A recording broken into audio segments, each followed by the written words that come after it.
Presidential Council, other political and security leaders, to advance our shared commitment to a secure and democratic Haiti. Back in March, we were with CARICOM leaders and other critical stakeholders, Haitians and other partners from beyond the region, in Kingston, Jamaica, to rally regional support for a Haitian-led political transition. Since that time, the Haitians have stood up a transitional presidential council. There's a government with an interim prime minister, a cabinet, and we see these institutions moving forward to do the work of delivering for the Haitian people. The United States appreciates Haiti's leaders putting aside their differences, working together to put the country on the path to free and fair elections. And we look forward to the TPC swiftly naming a provisional electoral council to organize those elections. That is the critical next step. We also welcome Haitian efforts to address corruption allegations and promote transparency and accountability. These are essential for this transition government to maintain the trust of the Haitian people. As the United States demonstrated with our recent sanctions on former President Martelly, we will use every tool that we have to hold accountable those who facilitate violence, drug trafficking, instability. As this political process has moved forward, in parallel, so too is the necessary efforts to provide a strong security foundation. And in particular, the multinational security support mission, authorized by the United Nations last year, has moved forward. Over the past several months, more than 380 Kenyan personnel have arrived in support of the Haitian National Police as part of this mission, with more to come.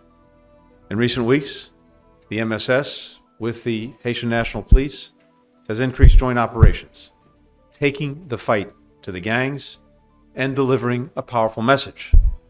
The Haitian people, not Haitian gangs, will write the country's future. As a result, the airports reopened, commercial flights have resumed, allowing goods to enter the country. In parts of Port-au-Prince, there's more economic activity, more markets reopened, more people venturing out. In my meetings today with leaders of the security mission, with the Haitian police, we discussed how to ensure that security personnel are well-trained, well-equipped, and accountable so that they can work together to effectively combat violence and instability and maintain Haiti's momentum. The United States, for our part, has already delivered over $300 million to support this multinational mission, sending armored vehicles, radios, night vision goggles, standing up an entire base of operations, and we'll be getting more assistance here more quickly. We've also provided $200 million to the Haitian police since 2021, helping to train and equip new recruits, as well as specialized anti-gang units. We deeply appreciate the indispensable leadership of Kenya, President Ruto, as well as the contributions of CARICOM and the international community. Canada has been one of Haiti's strongest and most enduring partners, devoting millions in training and equipment to bolster the Haitian National Police and the multinational security support mission. Jamaica, who's deputy commander of this mission, has committed to sending its own personnel to Haiti. El Salvador is sending a medevac team. But at this critical moment, we do need more funding, we do need more personnel to sustain and carry out the objectives of this mission.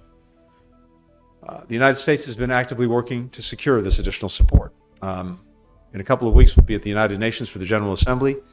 I intend to convene a ministerial meeting to encourage greater contributions to help meet Haiti's security needs, its economic needs, its humanitarian needs, as well as to renew the mission's mandate, which expires in early October. The United States is also committed to using this foundation of security to support and unlock the potential of the Haitian people. We're the largest contributor of humanitarian assistance to Haiti.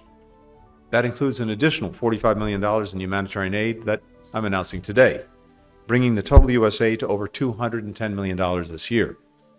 That means more food, more water, more sanitation, more health and support services for 1.5 million more Haitians.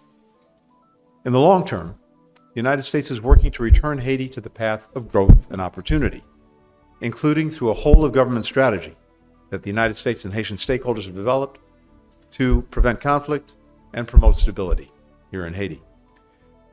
we're particularly focused in shoring up the apparel sector, which constitutes a quarter of Haiti's GDP, 90% of its exports, and employs tens of thousands of Haitians. The United States Hope Help Trade Preference Program is an essential part of this effort, incentivizing companies to locate factories here by allowing Haitian-produced clothing to be exported to the United States duty-free. This critical legislation expires next year, so we're working with our Congress to quickly reauthorize it. We'll also continue partnering with the Haitian government to make it easier for companies to do business here in Haiti. Now, we're very clear-eyed about what is required to address Haiti's challenges. It's an enormous amount of work to be done. The challenges are significant. But I think from just a few hours here today, meeting with leaders, talking to people, as well as being immersed in the work that we've done these past few months, what I am seeing is tremendous resilience and the reemergence of hope. We see it in young police recruits who are ready to reclaim their communities. We see it in citizens who see the transition government beginning to address challenges with seriousness and a sense of purpose. We see it in parents who can begin again to imagine going out to the supermarket, sending their kids to school without fear. Everyone that I met today cares about this country and is committed to its future. And I want the people of Haiti to know that the United States is with you. Nous sommes avec vous. We'll remain with you. And many other countries are as well. So I think we've seen a good start to moving Haiti forward, but much remains to be done. We're determined to continue. We're determined to help the Haitian people write the future that they deserve. The first question goes to Rothschild. La première, donc Gilles François, Secretary of State, Antony Blinken, you just announced new humanitarian help to Haiti. Humanitarian assistance is important, but the country also needs investments that are important for economic growth and the creation of jobs and rich wealth in Haiti. You see, when we have resolved the security problem, how will the United States continue to help Haiti rebuild its future after the gangs have been dealt with? Colleague, and the question is, what can we do to really help Haiti develop its economy? Humanitarian assistance is critical, but we also, the question suggests, need to do other things. And the truth is, we have been and will continue to do so. Besides the humanitarian assistance, if you go back just over the last few years, going back to 2021, we provided more than $800 million in development, economic, and health assistance, as well as security assistance. And then separate from that is the humanitarian assistance. So you're exactly right that these investments in Haiti's foundational economic activities and everything that needs to happen to support them, that is essential, and we'll continue to do that. I mentioned the Hope Health Act that's been critical in supporting the apparel sector, which is so central to Haiti's economy. We want to renew that. It expires next year. But that's been critical because it incentivizes companies to put factories here in Haiti to produce the apparel that then gets sold the United States and throughout the region. So these and other measures, as well as a program we have that is part of the Global Fragility Act, where we have a 10-year plan, in effect, for Haiti to help support its development, to prevent instability, but to promote as well economic activity. So all of these things have to come together. But I just say again, I think the first thing to get right is to make sure that the security foundation is there, and that's what's happening now with the MSS and the Haitian National Police. A lot more work to be done, but it's starting to move. And then we also want to make sure that Haiti is back on a clear democratic track, and that means elections next year. For the next question, Michael Crowley with the New York Times. Thank you, Mr. Senator. Michael. Thank you. Turning to the Middle East for a moment, if we may, there'll be more questions about Haiti, I'm sure. Many of us were with you in Israel in June. At that time, there was a ceasefire proposal on the table, and you said to the press corps that the prospect of a ceasefire really is down to one person at this point. Mm-hmm. And you said it was Yahya Sinwar, the leader of Hamas. Of course, a lot of things have happened since that time, but I wonder whether it is still your assessment that really it comes down at this point to that one man, Yahya Sinwar. There's a lot of criticism right now about the role of Prime Minister Netanyahu and what his exact position is. So I wondered if you could just kind of come back to that basic question of where you place the primary responsibility. And then if I just may add one more question, this may be in the Department of stating the obvious, but can you just, would you acknowledge at this point that the prospect of a normalization agreement between Saudi Arabia and Israel that would include some sort of a security agreement between the United States and Saudi Arabia is not going to happen under President Biden's presidency? Thank you. Okay. Thanks, Michael.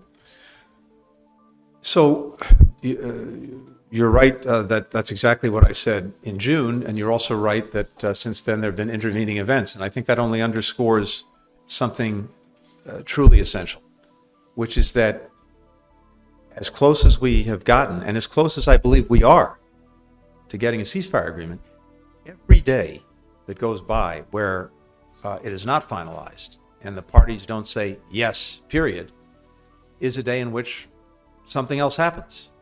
And there is an intervening event, which simply pushes things off and runs the risk of derailing what is a pretty fragile apple cart. So the experience that we've had over the last couple of months, where there's been extraordinary work done to get a framework agreement that both parties signed on to, then to work to fill in some of the gaps because the framework agreement doesn't have every detail in it. That remain to be negotiated, things that need to be implemented. We've been doing that work, and I think based on what I've seen, 90% is agreed. But there are a few critical issues that remain where we need to be able to get agreement, and they really go to how certain aspects of the agreement would be implemented. And I think much of this has been discussed in recent days, including the Philadelphia corridor, including some of the how hostages and prisoners are exchanged. So that remains, but pretty much everything else is there. So at this point, it seems to me that it's really incumbent on both parties to get to yes on these remaining issues. And we're in very active discussions with, first of all, with our partners in this effort, Egypt and Qatar. And I expect in the coming days, we will share with Israel, and they'll share with Hamas, our thoughts, the three of us, on exactly how to resolve the remaining outstanding questions. And then it will be time really for the parties to decide yes or no. And then we'll see. As to normalization, Saudi Arabia. No, I don't agree with the premise of the question, or at least the statement that it's no longer possible. Now, it's very clear to me from my conversations with Israelis, with Saudis, that both very much would like to pursue this. But there are a couple of requirements for that to happen. Number one is calm in Gaza. So this ceasefire is an essential prerequisite to being able to move forward to normalization. Second, as we've discussed, is a credible pathway for a Palestinian state. A lot of work would have to go into that. But given all the work that we've done, the United States has done with Saudi Arabia over the last year in terms of what would be required between us, given the fact that both Israel and Saudi Arabia, in conversations with us, have expressed clearly that this is something I'd like to pursue. I think if we can get a ceasefire in Gaza, there remains an opportunity through the balance of this administration to move forward on normalization. Sheila Lewis Joseph with Radio Metropole. Madame Joseph, pardon.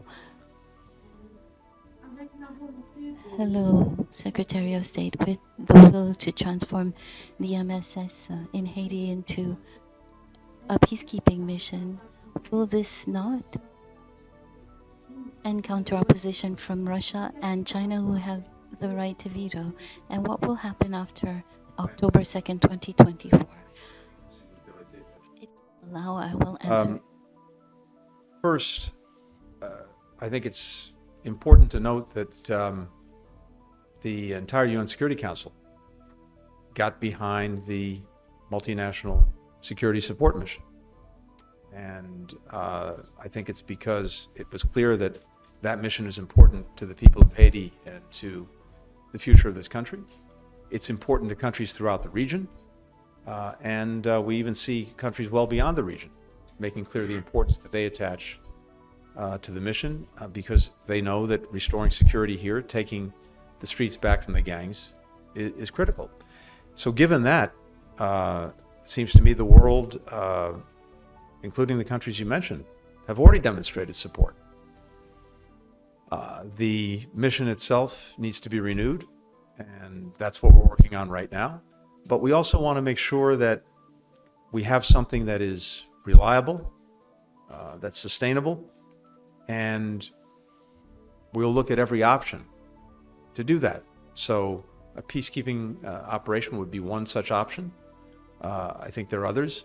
We just want to make sure that we have a way to move forward, first renewing the mission, and then making sure we have a way to make it sustainable for the future, because this is going to take some time. The ultimate objective is this, though. It's not an indefinite endeavor. The entire purpose of the mission is first and foremost to regain control from the gangs, but then to enable Haitian institutions, particularly the Haitian National Police, to take this on for themselves. The point is not to have an indefinite international mission here. The point is to help our Haitian colleagues stand strongly on their own 2 feet and to be able to carry this on. But to get to that point, we need some time. So we'll look at the best way to make sure we can sustain this effort. And for the final question, Christina Ruffini with Decision Points. Christina. Very nice to see you. You just said that you need more funding to carry out the objectives of this mission. Why do you think you're not seeing financial commitments from other regional allies like Brazil or Mexico? What do they say to you when you try to engage them on this issue? I know you mentioned you're going to bring it up at the UN. Does the U.S. support an expanded multinational UN peacekeeping mission, or do you think the MSS, where you just were, is sufficient? And based on what you heard today and what we've been discussing, do you think Haiti will be on track to be able to hold elections next year? And if I may, your schedule's been pretty grueling the last year. You've got a young family. If Democrats win in November and you're asked, do you stay on or is it time for a break? Thank you, sir. Thanks, Christina. So, look, there are different kinds of support, each of which is essential. There's money, there's equipment, there's personnel. And we have a number of countries that have already stood up in one or more of those areas to support Haiti and to support the MSS. And I went through a number of them just a short while ago. But we also, I think, want to make sure that the mission has the resources that it needs to do the job as effectively as possible. And so we're looking at additional personnel contributions. Kenya will be coming forward with more, but other countries, some have already agreed to do that. There are others that we want to see if they're willing to participate. Making sure that the financial support is there, including to pay the salaries of the people who are engaged in these missions, that's critical. We have some money in the bank to do that, including through the UN fund that's been established. But as we're projecting out and as we're looking at growing the MSS mission itself, We also have to figure out what's going to be required to pay for that. And I think we're going to need more funding to do that. That's exactly why I'm bringing together colleagues at the UN General Assembly on the margins of that, just to make sure that we are properly resourcing. Now, I think the other thing is success breeds success. So countries are looking at what's happening right now in Haiti. They're looking at what's happened over the last few months. They're looking at the start of this multinational security support mission and whether it's getting results. And I think what they're seeing is it is. Now, again, I'm very clear-eyed about this. This is hard stuff. But we've already seen, thanks to the work of the MSS with supporting the HNP, the Haitian National Police, the airport taken back and reopened, the main hospital in Port-au-Prince taken back, some neighborhoods where there's now economic activity again. And what I heard today, talking to the leaders of the Haitian National Police and the MSS, is a clear plan for what they'll do next. And I think that's going to build on itself. That, in turn, will attract more support. And I hope that by the time, for example, we get to the UN in about 2.5 weeks, there'll be a record of initial success, as well as, again, this plan for going forward, and that will bring in more support. As to my own future, all I'm looking at right now is the balance of this administration in January. And I can tell you from having spent some time over the last week on a bit of a break with my kids, I will relish having a lot more time with them. Thank you all. Thank you.